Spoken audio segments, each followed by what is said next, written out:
Hola, bienvenidos.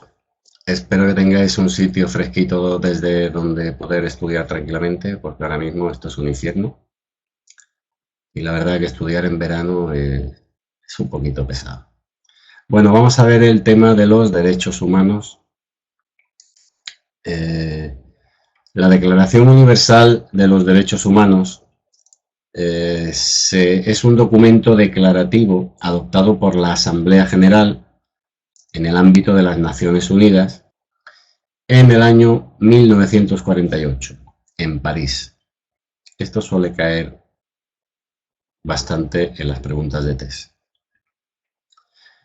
Consta de un preámbulo y 30 artículos que recogen los derechos de carácter civil, político, etc. No es un documento obligatorio o vinculante para los estados, aunque algunas constituciones lo incluyen. En algunas, a veces este texto de los derechos humanos adquiere rango constitucional en algunos países. En España lo cita la Constitución española, donde dice que los derechos y las libertades, las normas relativas a derechos y libertades, se interpretarán de conformidad con la Declaración Universal de los Derechos Humanos, en su artículo 10.2. Las características de los derechos humanos, pues tienen carácter histórico, están en continuo proceso de creación. Conforme va evolucionando la sociedad, pues van cambiando los derechos. Son universales. Todos los derechos tienen el deber, independientemente de su sistema político, de promover y proteger todos los derechos humanos y las libertades fundamentales.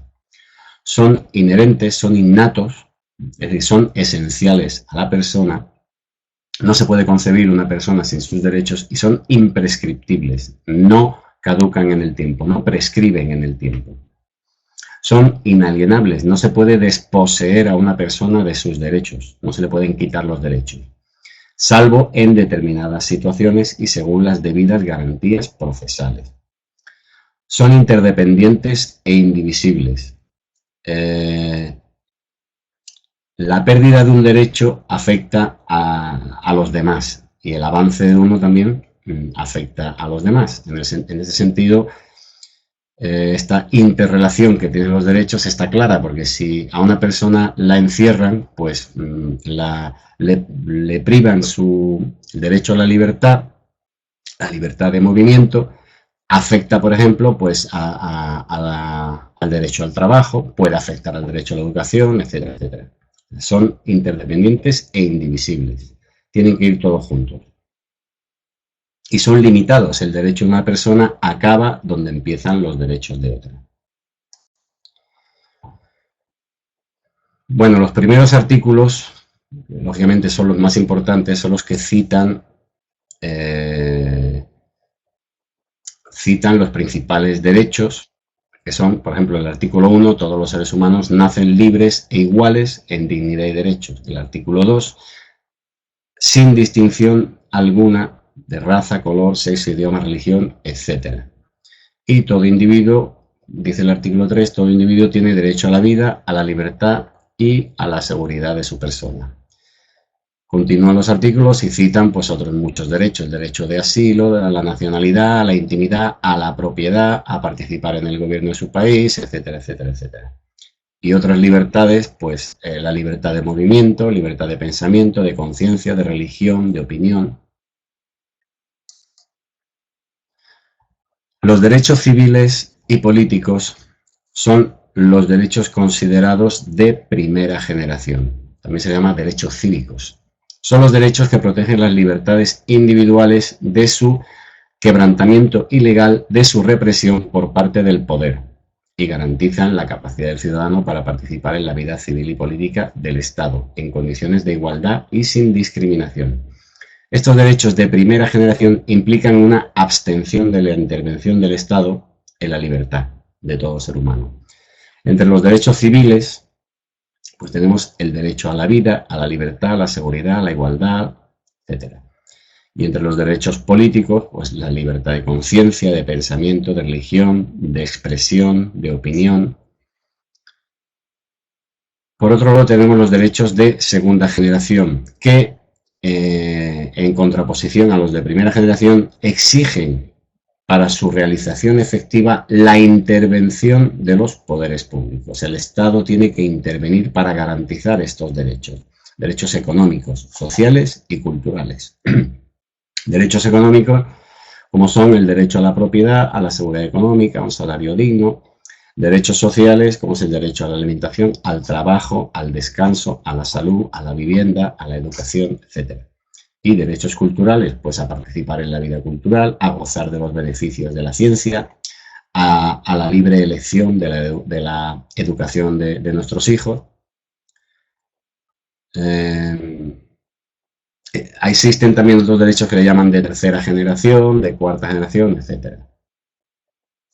Que ya, pues, como os podéis imaginar, pues ya son derechos más avanzados, derechos tipo de solidaridad, derechos, en fin, son más discutidos y todavía no muy bien definidos.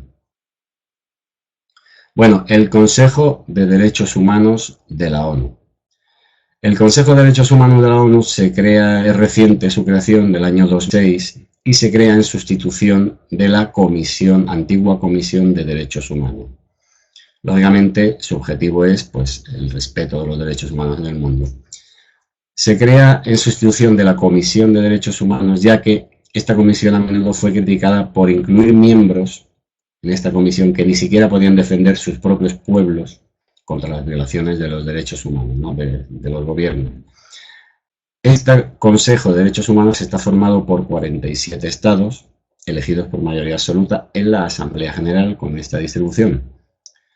Durarán sus funciones por 3 años y podrán ser reelegidos. Tiene su sede en Ginebra. Consejo de Derechos Humanos de la ONU tiene su sede en Ginebra. El Consejo de Europa no hay que confundirlo con el Consejo Europeo o el Consejo de la Unión Europea, que forman parte del Tratado de la Unión Europea. El Consejo de Europa es otra cosa distinta. Es un tratado que no limita la soberanía de los estados, al contrario que pasa, por ejemplo, con el Tratado de la Unión Europea, que los estados tienen que ceder soberanía y tienen que acatar las directrices, las directivas de la Unión Europea. No limita la soberanía de los estados en ese sentido. Y nace en 1949 en el Tratado de Londres.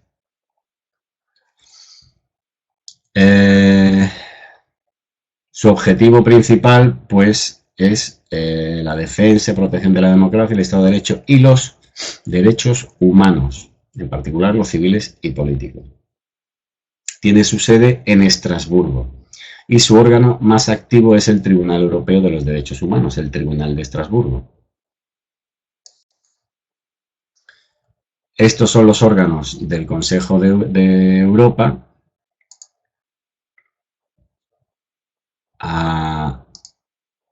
Quiero decir, imagen y semejanza de la Unión Europea. Bueno, tiene que tener unos órganos para poder funcionar, que son la Asamblea Parlamentaria, un Comité de Ministros, Secretaría, etcétera, etcétera. El más importante y el que nos interesa a nosotros es el Tribunal Europeo de Derechos Humanos, también denominado Tribunal de Estrasburgo. Fue creado por la Convención Europea, por el Convenio Europeo. Está compuesta actualmente pues, por 47 jueces durante un periodo de 9 años, no son reelegibles. Vamos a ver de dónde viene este Tribunal Europeo.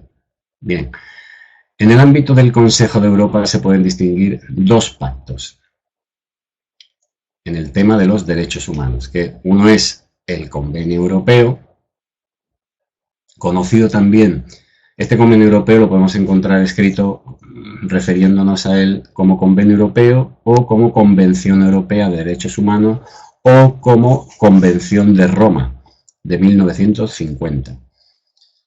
Pues tenemos el Convenio Europeo y, por otro lado, la Carta Social Europea, la Carta de Turín, de 1961. Este Convenio Europeo, que tiene por objeto proteger los derechos humanos y libertades fundamentales de las personas sometidas a la jurisdicción de los Estados miembros. Una cosa importante, permite un control judicial del respeto de estos derechos humanos, de estos derechos individuales.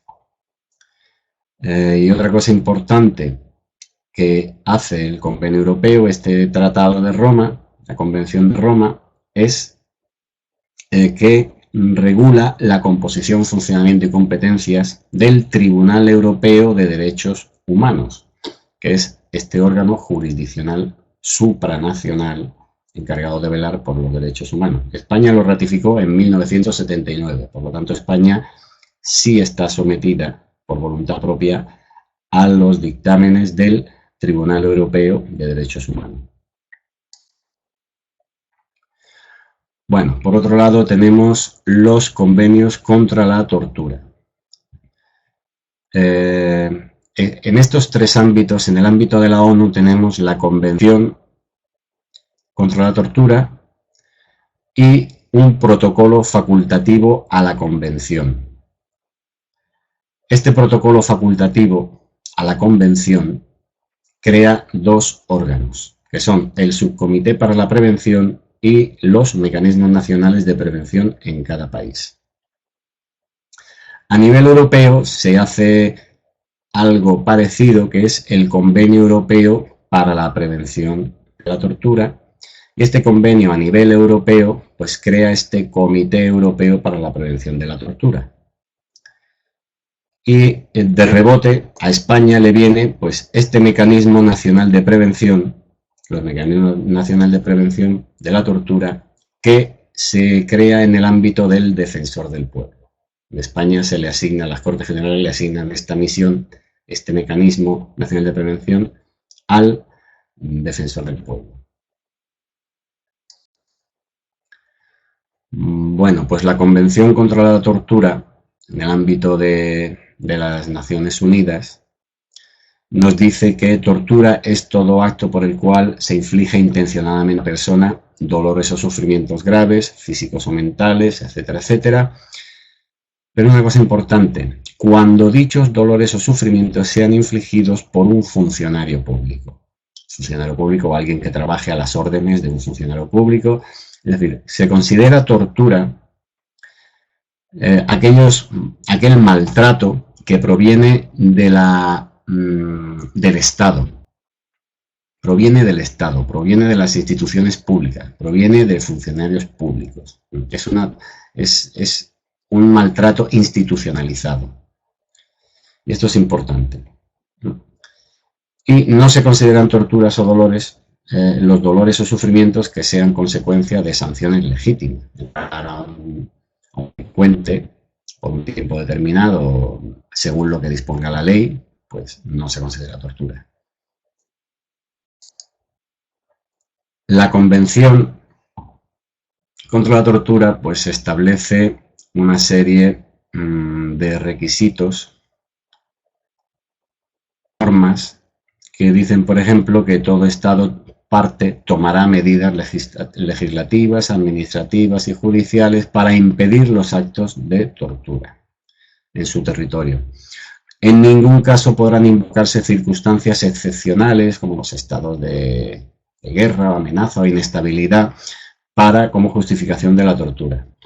Y tampoco podrá invocarse una orden de un funcionario superior o de una autoridad pública para justificar la tortura. Ningún Estado podrá expulsar a alguien que esté amenazado de tortura en su país y todo Estado parte velará para que los actos de tortura constituyan delito. Bien, el protocolo facultativo de la Convención. El protocolo facultativo busca prevenir la tortura, lógicamente es su objetivo, prevenir la tortura, y lo hace llevando a cabo visitas regulares a todos los lugares de detención. Visitas a los lugares de detención. Y luego pues se presentarán las recomendaciones de los expertos. Establece dos organismos, como ya he dicho, este protocolo facultativo de la Convención, que son el Subcomité para la Prevención y los mecanismos nacionales de prevención en cada país. Vamos a ver uno por uno. El Subcomité para la Prevención está compuesto por 25 miembros elegidos entre personas del ámbito de la administración de justicia, en particular de las esferas del derecho penal. 25 miembros del ámbito, 25 juristas, digamos, del ámbito de la administración de la justicia. No podrá haber dos miembros de la misma nacionalidad y sus miembros pues ejercen sus funciones a título personal, actúan con total independencia. Serán elegidos por un mandato de 4 años. Bueno, ¿qué funciones tiene este subcomité para la prevención que crea el protocolo facultativo? Pues la que ya hemos dicho, visitar los lugares de detención, ayudar y asesorar a los mecanismos nacionales de prevención y sobre todo hacer recomendaciones y observaciones a los estados partes. Hacen recomendaciones, no pueden obligar. No pueden, este subcomité no puede sancionar. Sancionará las Naciones Unidas mediante otro organismo, ¿no? Pero este subcomité hace recomendaciones. Y por supuesto coopera para la prevención de la tortura con cualquier órgano o mecanismo.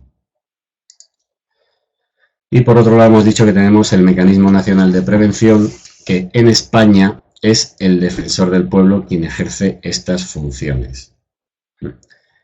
El defensor del pueblo dará cuenta de esta actividad como mecanismo nacional de prevención a las Cortes Generales y también, por otro lado, al subcomité que acabamos de ver, al subcomité para la prevención de las Naciones Unidas. Está constituido como una unidad independiente dentro de la estructura orgánica del defensor del pueblo y se ha creado un consejo asesor, es un órgano de cooperación técnica y jurídica, que componen este consejo asesor por los 2 adjuntos al defensor del pueblo y un máximo de 10 vocales. Y lógicamente lo que hace el Mecanismo Nacional de Prevención, aparte de informar y prevenir, es todo esto lo realiza llevando a cabo un sistema de visitas periódicas a los lugares de detención. Bueno, a nivel europeo, básicamente lo que se hace es que se copia o se traslada lo que las Naciones Unidas ha dispuesto, pero a Europa, intentando, no sé, intentando ser más efectivo o más, no sé. La cuestión es que a nivel europeo, en el ámbito del Consejo de Europa, se crea el Convenio Europeo, se firma el Tratado del Convenio Europeo para la prevención de la tortura, y este Convenio Europeo ha sido modificado por 2 protocolos que entraron en vigor en 2002, y a través de este Convenio Europeo se crea un Comité Europeo para la prevención de la tortura. Hemos dicho que antes teníamos el subcomité para la prevención a nivel de las Naciones Unidas, y aquí tenemos el Comité Europeo para la prevención de la tortura. Las misiones son básicamente las mismas, prevenir la tortura, hacer visitas, etc. Pero las diferencias son en que este cuerpo de inspectores encargado de visitar, que son expertos independientes, sí, pero con titulaciones muy diversas, es decir, vienen de ámbitos distintos, incluye abogados además de abogados, incluye médicos y otros especialistas, es decir, no solo incluye abogados o juristas, aquí pongo abogados, bueno, gente del ámbito de la judicatura, digamos, ¿no? No solo abogados como en el caso del subcomité para la prevención. El Comité de Ministros del Consejo de Europa elige a un miembro de cada Estado parte para que forme parte de este Comité Europeo para la Prevención de la Tortura, pero estos miembros actúan a nivel individual, no representan al Estado con respecto al cual han elegido, se busca su independencia. y para garantizar aún más esa independencia los miembros no visitan su estado. Su misión es puramente preventiva. No ejerce ninguna función judicial, exactamente igual que el Subcomité para la Prevención, que lo que hace son recomendaciones, y sus recomendaciones no serán vinculantes para los estados. La presión quizá la ejerza a través de otros organismos internacionales. Eso no quiere decir que no tenga fuerza una recomendación de los comités europeos, del Comité Europeo o del Subcomité para la Prevención. Pero estas recomendaciones, a efecto de lo que a nosotros nos interesa, que son las preguntas de test, no son vinculantes, no ejercen funciones judiciales. Y bueno, podemos volver un poquito en el tema de la tortura a este cuadro que nos deja un poquito claro que a nivel de la ONU, de las Naciones Unidas, tenemos la Convención para la Tortura y el protocolo facultativo de esta convención, y a nivel europeo pues hay como, se puede decir que es una copia, algo parecido a lo que se hace a nivel Naciones Unidas, pues se hace a nivel europeo, un convenio europeo que crea un comité europeo, con misiones básicamente las mismas que el subcomité de prevención. Y en España, pues este mecanismo nacional de prevención que está en el ámbito del defensor del pueblo. Bien, pues si no me equivoco, con el convenio europeo creo que acabamos el tema de los derechos humanos. Bueno, pues nos vemos pronto, que no pasen mucha calor.